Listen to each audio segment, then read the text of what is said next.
پہلی بات، پاکستان کے آئین کے اندر، یہ کسی مولوی کی بات نہیں ہے، یہ پاکستان کی پارلیمنٹ نے ایک متفقہ فیصلہ کیا 1973 کے اندر کہ یہ غیر مسلم گروہ ہے، یہ کافر ہیں۔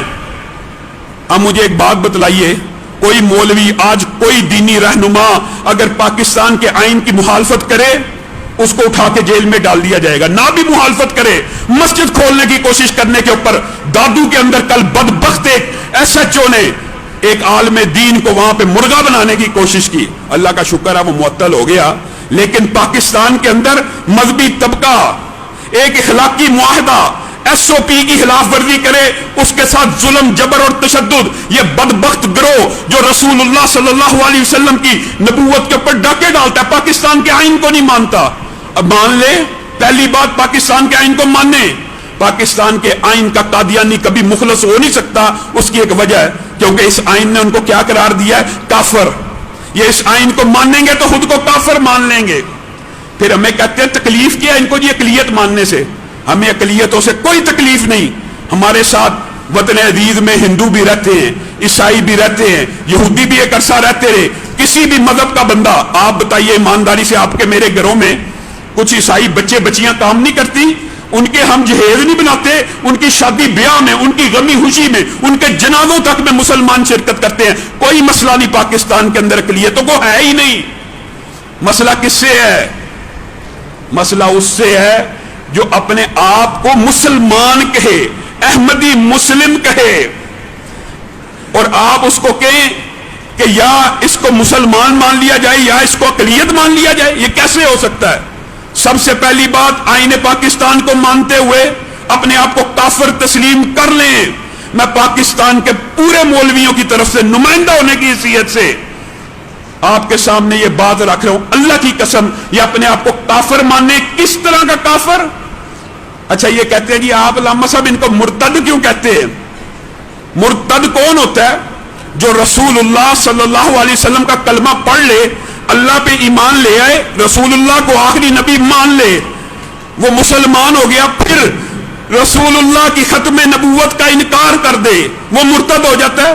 اس بارے میں علماء کا کوئی اختلاف 1400 برس میں نہیں ہے، 250 صحابہ ساری جنگوں میں رسول اللہ صلی اللہ علیہ وسلم کے ساتھ شہید ہوئے، تقریباً اکیلی ایک جنگ جس میں ایک مرتد بدبخت نے نبی کریم کی نبوت کے اوپر ڈاکہ ڈالا تھا، اکیلی اس جنگ کے اندر 1200 سے زائد صحابہ شہید ہو گئے۔ کہا یہ دیوار نہیں ٹوٹنے دی جائے گی، ختم نبوت کے اوپر جب بھی کوئی ڈاکہ ڈالے گا، مطلب کیا ہے؟ آج بھی جو بچہ قادیانیوں کے گھر پیدا ہوتا ہے، آج بھی پیدا ہوا، جب وہ بالغ ہوتا ہے اس کو کیا کلمہ پڑھاتے ہیں؟ اس کو کیا کلمہ پڑھاتے ہیں؟ اس کو اللہ کے بارے میں ایمان بتلاتے ہیں، رسول اللہ صلی اللہ علیہ وسلم کو نبی بناتے ہیں، نبی منواتے ہیں۔ آپ کسی بچے کو مسلمان کر کے اس کے بعد ایک جعلی، دھوکے باز، گستاخ، اللہ کا بھی گستاخ، صحابہ کا بھی گستاخ، انبیاء کا بھی گستاخ، اس کو نبی منواتے ہیں، تو نبی کی ختم نبوت کے اوپر ڈاکہ نہیں پڑتا؟ آپ یہ کلمہ نہ پڑھوائیں، آپ اپنا دین اور مذہب ختم نبوت کی شک کو چھیڑتے بغیر بدل لیں۔ اللہ کی قسم پاکستان کے کسی مولوی کو آپ کو اقلیت ماننے سے کوئی مسئلہ نہیں، کوئی مسئلہ نہیں، آپ کو اقلیتوں کے حقوق مل جائیں گے۔ آپ ختم نبوت کے اس طرح انحراف کیے بغیر اپنا الگ مذہب، الگ شریعت ڈکلیئر کر دیں، آپ کو کافر مان لیا جائے، آپ خود کو کافر مان لیں، آپ اقلیتوں کے حقوق لے لیں۔ لیکن اگر یہ حکمران یہ چاہتے ہیں کہ یہ اپنے آپ کو احمدی مسلمان بھی کہتے رہیں اور ان کو اقلیتوں کے حقوق مل کے یہ پارلیمنٹ کا الیکشن بھی لڑیں، یہ وزیر بھی بن جائیں، یہ منسٹر بھی بن جائیں، یہ چیف جسٹس بھی بن جائیں، یہ کسی بھی کلیدی عہدے کے اوپر آ جائے، مسلمان پاکستان کا ایسے ہونے نہیں دے گا۔ بتائیے کیا قادیانی چیف جسٹس بن سکتا ہے ملک کے اندر؟ جسٹس بھگوان داس بنا، کسی مولوی کو اعتراض ہوا تھا؟ بتائیے ہمیں کوئی اعتراض تھا؟ نہیں تھا۔ وہ اپنے آپ کو ہندو کافر مانتا تھا، جس مردی عہدے پہ آ جائے، اگرچہ وہ بات بھی شرعی تناظر میں درست نہیں ہے، لیکن ایک بندہ قادیانی ہے، ایک بندہ مرتد ہے، مرتد کافر نہیں ہے، مرتد ہے۔ آج بھی قادیانیوں کے گھر پھر کہتے ہیں مرتد ہے تو ان کو قتل کر دو۔ میں نے آپ نے قتل کرنا ہے؟ یہ ریاست کا کام ہے، ہمارا کام ہے مطالبہ کرنا ریاست سے کہ ان کو تحقیق کیا جائے یا ان کو جلا وطن کیا جائے۔ اگر آپ ان کو مرتد ہونے کے اور یہ آئین کو مانے بغیر یہ تمام فیسلٹیز اقلیتوں کی لینے کی کوشش کریں، آپ ان کو سپورٹ کریں، ہم آپ کے رستے میں دیوار بن جائیں گے۔ ہم نے ایس او پیز کے معاملے کے اندر علماء نے دیکھا حکومت سے تعاون کیا ہے، حالانکہ یہ بھی ایک ڈرامہ ہے۔ انشاءاللہ اسی رمضان کے اندر اندر آپ دیکھ لینا اس ڈرامے کے یو ٹرن شروع ہونے والے ہیں۔ وجہ کیا ہے؟ آقاؤں نے لاک ڈاؤن کھولنا شروع کر دیا ہے، اب سارے ڈاکٹر بھی یو ٹرن لیں گے، اب تھوکا بھی چاٹیں گے، اب نئی نئی کہانیاں بنائیں گے، جی یہ تھا وہ تھا۔ ہم نے پہلے دن کہہ دیا تھا کہ کوئی ایک بندہ بھی اللہ کی مرضی کے بغیر نہیں مر سکتا، نہیں مر سکتا۔ جاؤ تم جتنی مرضی کوشش کر لو، مسلمانوں کا ایمان کمزور کرنا چاہتے ہو، مسجدیں بند کر جاؤ، یہ باجماعت نماز کے ڈاکوؤں کے خلاف آپ کو مجھے کھڑا ہونا پڑے گا۔ آج یہ ظلم کی انتہا ہو چکی ہے، قادیانی کو اقلیت کے حقوق دے دیا جائیں گے۔ ربوہ ٹائمز بھی ویلکم کر رہا ہے، اور ادھر ٹویٹر کے آفیشیل اکاؤنٹ پہ احمدیوں نے لکھا ہے احمدی مسلمانوں کو نیشنل کمیشن آف پاکستان میں جو نمائندگی دی جا رہی، کس طرح دی جائے گی؟ ہم اس تمام قانون کو ردی کیا آگ میں جلانے کے مترادف سمجھتے ہیں، ہم نہیں مانتے اس قانون کو۔ کیا آپ اس کاز کے لیے ہمارا ساتھ دینے کے لیے تیار ہیں؟ ہاتھ اٹھا کے وعدہ کریں، انشاءاللہ وہ وقت آئے گا اگر انہوں نے یہ اپنی اسلام دشمنی والی حرکتیں نہیں نہ چھوڑی، انشاءاللہ ہم ان کا صحیح طریقے سے علاج کریں گے۔ یہ زبان بندی، یہ ویڈیوز ڈیلیٹ کرنا، یہ دلائل کی دنیا سے فرار ہو جانا، اس طرح معاملہ چل جائے گا؟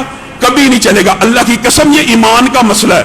میں اپنے تحریک انصاف کے بھائیوں کو بھی کہتا ہوں، اور میرے تحریک انصاف کے بھائیوں کیا ہو گیا ہے خان کے ہر فیصلے کی حمایت کرنی ہے؟ یہ کہاں لکھا شریعت کے اندر؟ سیاسی رہنما کوئی کسی کو بنا لے، جو سیاسی رہنما ہوتا ہے اس کے اوپر کوئی حدیث وہی قرآن نہیں اترتا کہ جو آپ جس کو رہنما مانے دوسرا بھی اسی کو مانے، یہ فرض نہیں ہے۔ لیکن آپ کے اور میرے پر فرض ہے، جو رسول اللہ کی ختم نبوت کا انکار کرے ہم اس کو پکڑیں، ہم اس کو روکیں، ہم اس کو ٹوکیں۔ یہ میرے اور آپ کے ایمان کا مسئلہ ہے۔ ایسا بدبخت ہے، پھر غصہ بھی آتا ہے بعض مسلمان، جی مرزا غلام احمد قادیانی بڑا توحید پرست تھا۔ کیا توحید پرست تھا؟ ایسا بدبخت ہے، ایسا بدبخت ہے، کہتا ہے اللہ نے مجھے یہ اتھارٹی دی ہے، میں سکہ حوالے کہہ رہا ہوں، جائیے میری کتاب قادیانیت اٹھا لیجئے۔ کبھی اپنی بات نہیں کی، ایک والا بھی غلط ہو ذمہ دار ہوں۔ کہتا ہے اللہ نے مجھے یہ اتھارٹی دی ہے، میں کن کہوں نا، جو کہوں گا وہ ہو جائے گا۔ یہ توحید پرست تھا مرزا غلام احمد قادیانی۔ کہتا ہے معاذ اللہ میں اللہ کے پانی سے پیدا ہوا، کہتا ہے میں عورت بنا، مجھے حیض آیا۔ کیسا بدبخت آدمی ہے، معاذ اللہ اللہ کے ساتھ تعلق قائم ہوا پھر میں ہی پیدا ہو گیا۔ یہ توحید پرست ہے۔ کبھی مسیح موعود، کبھی مجدد، کبھی مہدی، پھر بڑھتا بڑھتا ذلی نبی، بروزی نبی، تشریعی نبی۔ ایسا بدبخت ہے، نہ توحید میں کھڑا ہے، اس کے ماننے والوں کے اوپر بھی حیرت ہوتی ہے۔ اور مسلمان سکالرز مرزے بیٹھے میں، جی توحید بڑی مضبوط تھی، یہ اس کی توحید ہے۔ اللہ کے اوپر تان و تشنیع کر رہا ہے، رسول اللہ کے بارے میں اس کے قائد کیا ہیں، اس کے ماننے والوں کے اللہ معاف کرے، آپ کا خون کھول اٹھے۔ وہ کہتا ہے محمد پھر اتر آئے ہیں، نعوذ باللہ نعوذ باللہ ثم نعوذ باللہ، محمد پھر اتر آئے ہیں ہم میں اور پہلے سے بڑھ گئے ہیں اپنی شاہ میں۔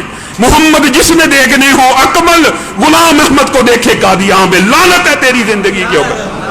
ایسے بندے کے اوپر آپ یہ سمجھتے ہو ہم اس کی امت کو اقلیت بھی مان لیں اور ان کو سارے حقوق بھی دے دیں؟ نہیں دیں گے۔ اور ابو بکر و عمر کے بارے میں یہ اللہ رسول اس بندے کو کسی کی یاد نہیں تھی، کہتا ہے ابو بکر و عمر تو ایسے ہیں معاذ اللہ ثم معاذ اللہ، میری جوتی کے تسمے باندھنے کے برابر۔ حضرت علی کے بارے میں کہتا ہے آج مردہ علی کے پیچھے چلتے ہو، میں زندہ علی تمہارے سامنے موجود ہوں، حسین جیسے سو میری جیب میں ہے۔ اللہ تعالیٰ نے بدبخت کو گندی حالت میں بوت دی اور اس کے ماننے والوں کو بھی۔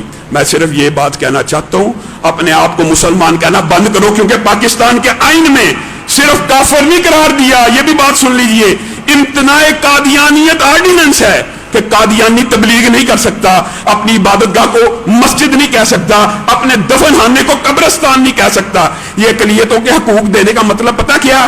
کل کو عبادت خانے بھی کھول لے، کل کو عید کی نماز بھی پڑھ لے، کل کو ممبر پارلیمنٹ بھی بن جائے، کل کو وزیر بھی بن جائے، ہم ایسے کسی قانون کو نہیں مانتے. سبحان ربک رب العزت عما یصفون وسلام علی المرسلین والحمد للہ.